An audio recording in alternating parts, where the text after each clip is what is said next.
my name is Sarah, and today I will be informing you why Brexit was a terrible decision for Great Britain.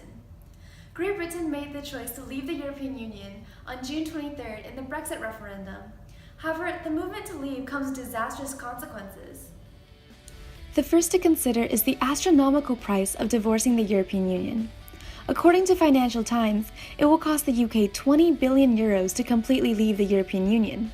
This staggering amount is an accumulation of pension contributions and ongoing spending projects that Great Britain had previously approved. Even worse, many of the current 27 countries in the European Union want Britain to uphold its financial commitments to the EU until year 2020, when the previously Britain-approved budget expires. While the divorce bill may be expected at 20 billion euros, it is very likely that the amount will continue to skyrocket with the addition of maintenance payments. Furthermore, triumphant supporters of Brexit must face the reality of their vote. They fantasize about an unshackled Britain that can operate with an open economy, trading with both the world and the EU single market. However, this system of trade is clearly an illusion because it cannot function in practice. Although it is true that Norway and Switzerland are non-EU members who have access to the single market, both countries have arrangements with the European Union to allow for free movement of people, and they both provide substantial payments to the European Union. However, these are requirements that Britain strongly resists against. In fact, multiple Factoid Friday articles on Brexit reveal that the European Union has high inclinations to impose especially harsh restrictions on Britain in order to intimidate other countries from leaving the Union.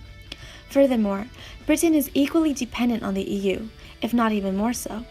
According to The Economist, the EU takes almost half of all Britain's exports, while Britain accepts less than 20% of the European Union's.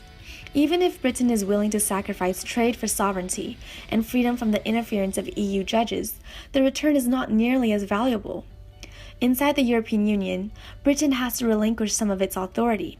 However, it is able to have a say in European affairs. But resulting in Brexit, Britain is unable to influence any European trade deals, and it will be forced to stay on the sidelines and comply with rules that had no part in creating. So while Britain may have sovereignty, it is a limited form of power. Finally, the lack of free movement into Britain will actually be to Britain's disadvantage. Immigration was a determining factor in the Brexit vote, and many voted in favor of leaving in order to limit immigration and regain British control over borders. However, reducing the number of immigrants will harm businesses and public services in Britain, as these fields contain a considerable amount of French bankers, Bulgarian builders, and Italian doctors. From all the reasons stated above, it is evident to see that Britain made the incorrect decision in leaving the European Union.